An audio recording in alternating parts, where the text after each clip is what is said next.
Of its long and complex history, the vast majority of mystery and suspense fiction was relatively uninterested in why criminals do the things they do.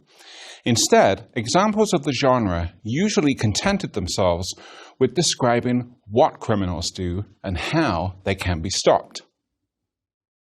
This doesn't mean that earlier examples of the genre have nothing to say about motive. Indeed, if the genre remained completely silent on this issue, criminal acts would seem random and inexplicable.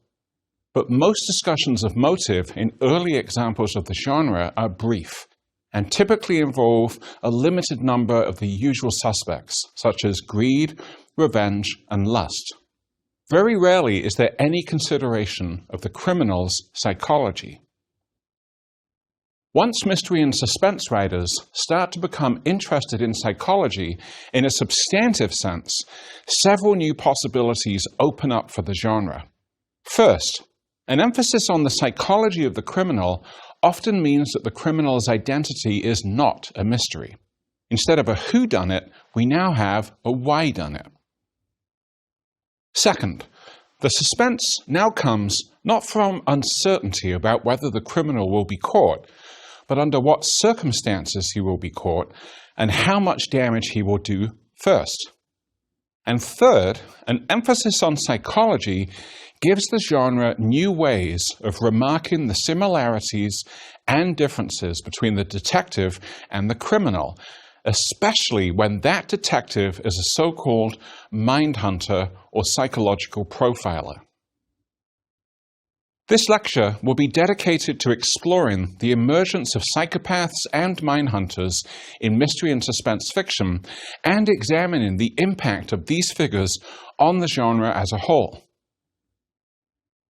Although a sustained interest in criminal psychopathy among mystery and suspense writers is a relatively recent development, psychopathic characters in the genre have been around a long time. To take an early example, the series of murders committed by Jack the Ripper in the Whitechapel area of London in 1888 inspired a flurry of dime novels featuring the Ripper as a character.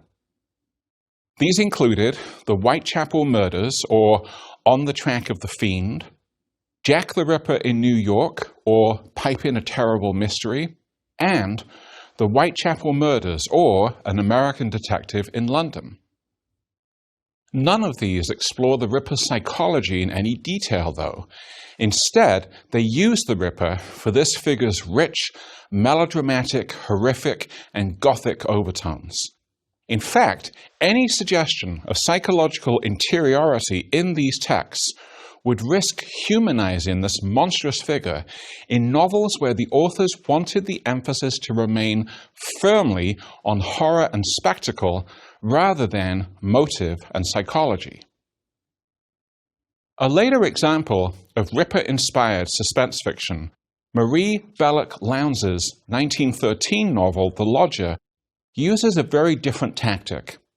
Instead of presenting the Ripper as a bloodthirsty monster, Lowndes instead emphasizes his mundane ordinariness.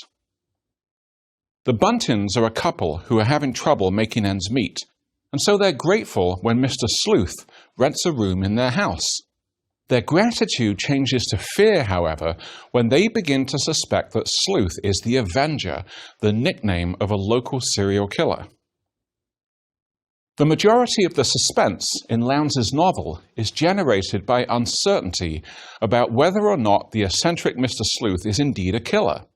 However, The Lodger doesn't explore Sleuth's psychology in any detail, mostly because the novel is told from the Buntings' point of view.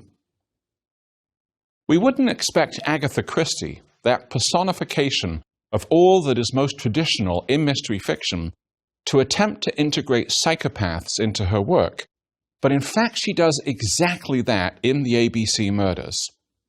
Hercule Poirot investigates a series of murders in which the victims seem to be chosen only because of the letters that start their first and last names. The first victim is called Alice Asher, the second Betty Barnard, and so on. Such an unusual situation suggests to Poirot that the murderer is not motivated by any ordinary motive. Consequently, Poirot stresses throughout the book the necessity of understanding the killer's psychology. Ultimately, he turns out to be right, but only in the sense that he realizes that the murders are not being committed by a psychopath at all. Instead, an ordinary murderer with the mundane motives of envy and greed is pretending to be a psychopath in order to achieve his goals. Christie deserves credit for innovating the typical characteristics of the puzzle mystery, but the way she ultimately pulls back from including a psychopathic murderer in the ABC murders suggests just how difficult it is for traditional mystery fiction to write convincingly about such a figure. Exploring the psychology of a psychopath risks going down paths that might be too uncomfortable for the average reader of a cozy mystery. The apparent disconnect between traditional mystery fiction and the psychopath implies that hard-boiled mystery and suspense fiction might be a friendlier environment for this figure. This hunch is confirmed by Dorothy Hughes's groundbreaking 1947 novel, In a Lonely Place. Hughes's novel takes place in Los Angeles immediately after World War II, and her protagonist is Dix Steele, a veteran who was a fighter pilot during the war. Steele is also a psychopath and a serial murderer of young women. Hughes puts together a fast-paced, suspenseful, and disturbing portrait of a psychopathic personality that is a landmark in the genre. Crucially, Hughes is very inventive in her use of point of view in order to achieve this goal. Although the novel is not told from Steele's first-person point of view, he's the character Hughes insists we stay connected to. His limited point of view is the way we experience the world of the novel. Consequently, we have to deal with the uncomfortable feeling of being inside Steele's head, even when he brutally describes one of his victims in the following manner: "The only exciting thing that had ever happened to her was to be raped and murdered." Because Hughes forces her reader to see the world from Steele's point of view, even when Steele is arrested at the end of the novel, this resolution isn't quite as comforting as it should be. Once we've been exposed to what the world and the people in it look like from a psychopath's point of view, that knowledge is hard to shake off. The same is true of the writing of Patricia Highsmith, who perhaps more than any other writer in the genre enjoyed using psychopathic characters in her work. Unlike Hughes's Dix Steele, who's clearly mentally deranged and whose crimes are vicious and cruel, Highsmith goes out of her way to make her psychopathic characters likable. It's important to recognize, however, that this doesn't necessarily make Highsmith's psychopaths any less disturbing. If anything, they disturb us even more because they seem to be so similar to us. In Strangers on a Train, her tour de force debut novel, for example, Highsmith brings together two characters, Guy Haines and Charles Anthony Bruno. At first glance, it seems that these two men could not be more different from each other. Guy is a successful, aspiring architect in the midst of a divorce, while Bruno is the ne'er-do-well son of a wealthy family with no goals in life. Bruno eventually reveals himself to be not only a sadistic psychopath, but also someone with the ability to bring the seemingly normal Guy around to his point of view. After casually mentioning the possibility to Guy when they first meet on the train, Bruno is eventually able to persuade Guy to murder Bruno's father, even though everything in Guy rebels against the thought of doing so. The secret to Highsmith's success in this novel, as in so much of her other work featuring psychopathic characters, is that she develops the plot and the interactions between characters very gradually. Consequently, by the time Guy becomes a murderer, we can sympathize with and understand his decision. We may be horrified by the way we've internalized the worldview of the psychopath, if we realize it at all, but Highsmith is so masterful at making the extreme seem ordinary and even inevitable that we can hardly blame ourselves. Highsmith goes even further in making her psychopath likable in her series of novels featuring murderous conman Tom Ripley. Rather than being a socially marginal figure, Ripley uses his psychopathic tendencies to achieve goals with which the majority of readers will empathize: financial security, personal happiness, and the good life.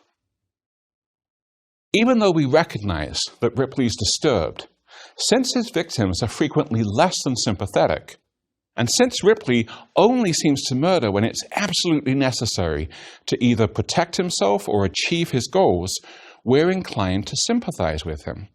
We celebrate the fact that he's never caught, and over the course of the novels in which he appears, Ripley inevitably becomes the character that we identify with, if only because he's the one constant in the fictional world that Highsmith builds around him. Both Dorothy Hughes and Patricia Highsmith demonstrate that once mystery and suspense fiction begins to explore the psychology of the psychopath in more depth, that figure inevitably becomes the center of the narrative in which they appear. Although this doesn't necessarily mean the reader will identify with the psychopathic character, it is true that other characters, including members of law enforcement, tend to take a back seat in relation to the psychopathic protagonist.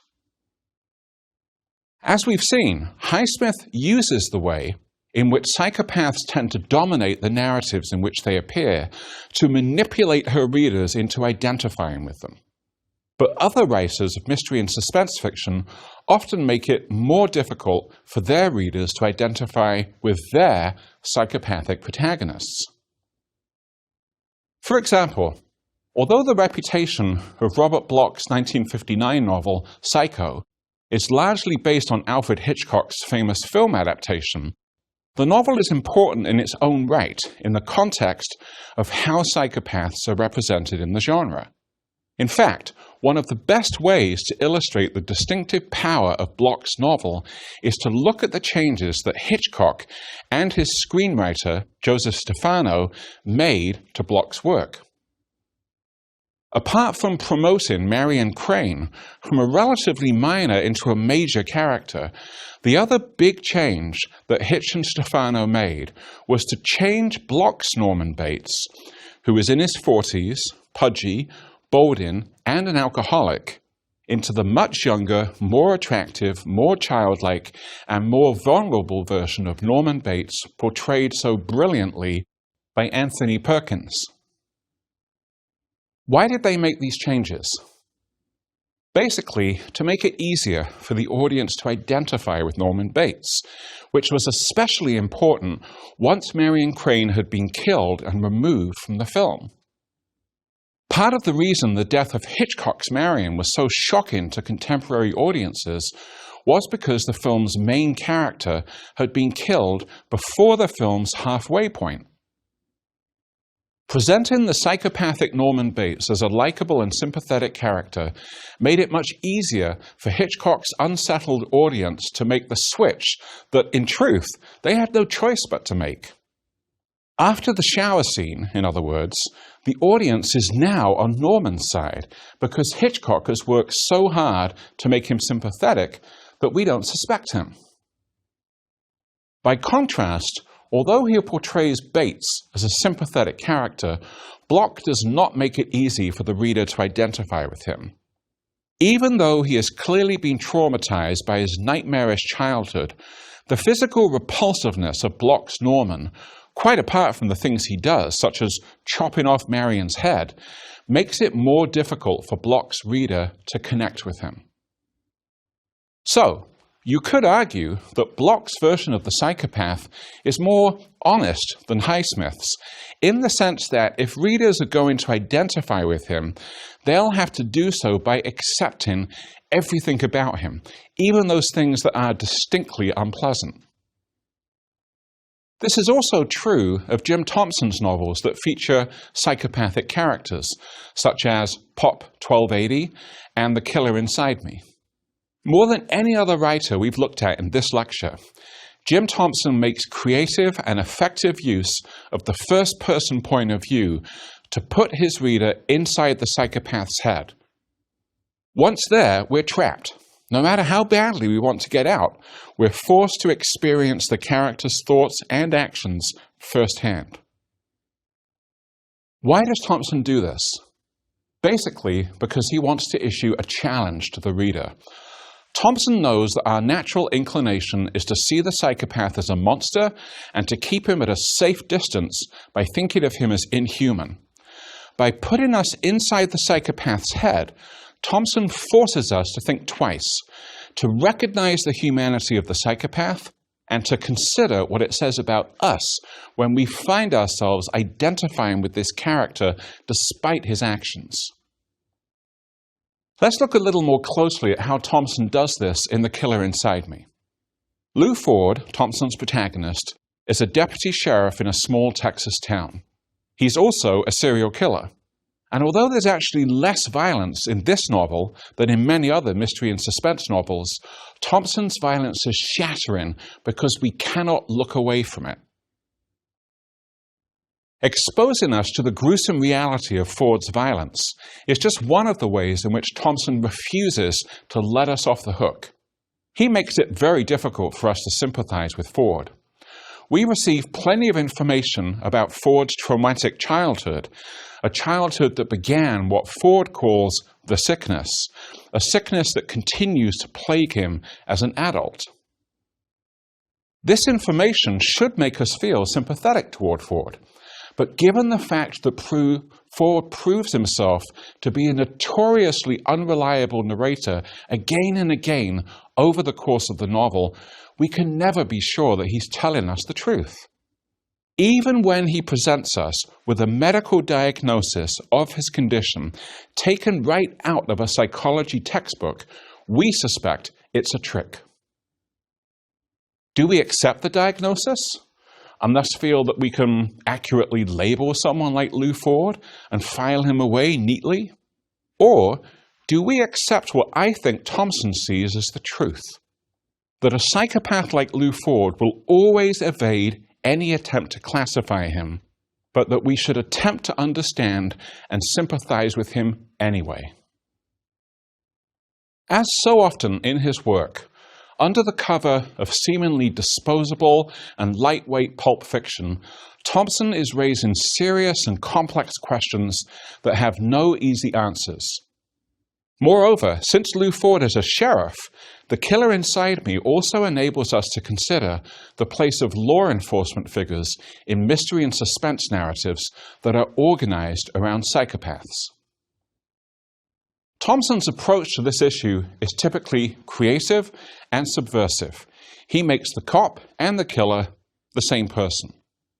In most other early psychopath narratives, however, both amateur detectives and police proved to be singularly ill-equipped to respond to the challenge of the psychopath. Why? Because this figure's motives are so different from the run-of-the-mill impulses, such as lust, greed, and anger, that populate the vast majority of the genre. The stage is set, then, for the emergence of a different type of law enforcement officer, with a different skill set that makes him better able to respond to the challenge of the psychopath. But what would become known as the Mindhunter did not emerge in the genre until relatively recently. Although mystery and suspense fiction featuring psychopaths has a venerable history, it would be perverse to deny the fact that the popularity of the genre exploded in the 1970s and beyond. The main reason for this rapid growth is the FBI's success in constructing a full-scale moral panic around serial murder by claiming that hundreds of unidentified serial killers were at large in the US, a claim that the media eagerly picked up on and disseminated widely. The Bureau then capitalized on the American public's fear by presenting itself as the solution to the epidemic of marauding serial killers that was supposed to be plaguing the land. Just as its hunting down of gangsters in the 1930s produced the image of the FBI agent as the G-Man, so the Bureau's profiling of serial killers in the 1970s and 1980s produced an analogous image: the FBI agent as Mindhunter, an individual who is supposedly uniquely qualified to deal with the serial murder menace. Thomas Harris's novels are easily the most popular and influential examples of suspense fiction featuring psychopaths ever written. At first glance, they appear to owe their success to the way they celebrate the FBI Mindhunter image. The reality, however, is more complicated. Rather than simply reproducing the law enforcement perspective on serial murder and psychopathy, Harris's work avoids the extremes of either attacking the FBI or viewing it completely uncritically. This is one reason why his work has made such a strong impression on readers of the genre. Critic Philip Jenkins has discussed the significance of Harris's work for popularizing not only the Mindhunter image of the Bureau's Behavioral Science Unit, but also the investigative techniques and methods of the FBI more generally. According to Jenkins, novels by Harris such as Red Dragon and The Silence of the Lambs provided the FBI's violent crime experts with invaluable publicity and unprecedented visibility. There's a lot of truth to what Jenkins says, but it's also ironic that Harris's work gave such a boost to the FBI's authority over serial murder, because Harris's most famous book, The Silence of the Lambs, contains a major criticism of both the Bureau and the image of the infallibly effective Mindhunter. For much of the novel, the resources and investigative techniques of the FBI are seen in a positive light and are not treated as problematic. The Bureau, after all, was responsible for capturing and imprisoning Hannibal Lecter, possibly mystery and suspense fiction's most famous psychopath character. Moreover, in Red Dragon, the first book in the series, FBI agent Will Graham is presented as an effective protagonist to set against the novel's antagonists, Lecter and Francis Dolarhyde, the titular Red Dragon around whose crimes the novel turns. A major exception to Harris's generally positive portrayal of the Bureau comes at the point in Silence when Jack Crawford, Clarice Starling's boss at the FBI, receives an address for Jane Gum, the man they suspect is notorious serial killer Buffalo Bill. The FBI immediately heads off to the address in a plane bristling with high-tech weapons and gadgetry, while Clarice Starling, seemingly left out of the hunt, is out in the field tracking down leads. However, it is in fact Clarice who eventually finds and kills Buffalo Bill, whereas the official face of the FBI, despite all its sophisticated resources and technology, goes to the wrong address and only arrives at the right address when it's all over. This is a rare exception to the praise and admiration that suspense fiction generally lavishes on the FBI and its ability to capture psychopaths. The Bureau's failure and Clarice's success suggest that there's a part of Harris that wants to leave space for the valorization of individual pluck and initiative, for the intuitive hunch that often cannot be accommodated within the bureaucratic structure of an organization like the FBI. In this context, I also want to mention Harris's later novel, Hannibal. This third entry in Harris's Hannibal Lecter series received a lot of criticism for the way it turns Lecter into a victim by showing us episodes from his traumatic childhood and by making him the target of a plot organized by the wealthy Mason Verger, a vengeful former patient of Lecter's. In some ways, however, I would argue that this novel represents a distinct advance over Harris's earlier work, in that it contains an even more jaundiced picture of a corrupt and ineffective FBI. Clarice Starling's participation in a disastrously botched drug raid gives her enemies in the Bureau the excuse they've been waiting for to destroy her career. Ironically, in doing so, the Bureau also contributes indirectly to driving Clarice into Lecter's arms, the other aspect of this novel that was heavily criticized when it came out. But the immensity of Harris's success can't be explained solely by his complex relationship to the image of the FBI mindhunter. I think a large part of Harris's success, and the success of those fiction writers who have come after him and have clearly been influenced by him, depends on how skillfully they combine different elements from mystery and suspense fiction into something new and innovative. In particular, Harris's most fundamental contribution to the genre is the way he's able to combine elements of the police procedural with an emphasis on the psychology of the criminal.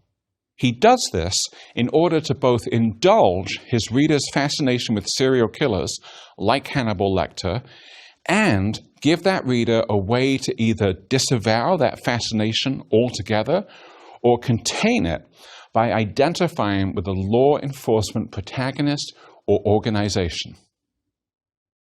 Indeed, it may well be that this dialectic between indulgence and disavowal is the key to the success of psychopath popular culture as a whole. By presenting and then killing off Red Dragon, Buffalo Bill, or Mason Verger, and by encouraging us to identify with the FBI or Clarice Starling, Harris allows us to maintain our uncomfortably and exhilaratingly complex relationship with Hannibal Lecter. Harris is able to maintain the most enduring feature of suspense fiction featuring serial killers, namely the sequel.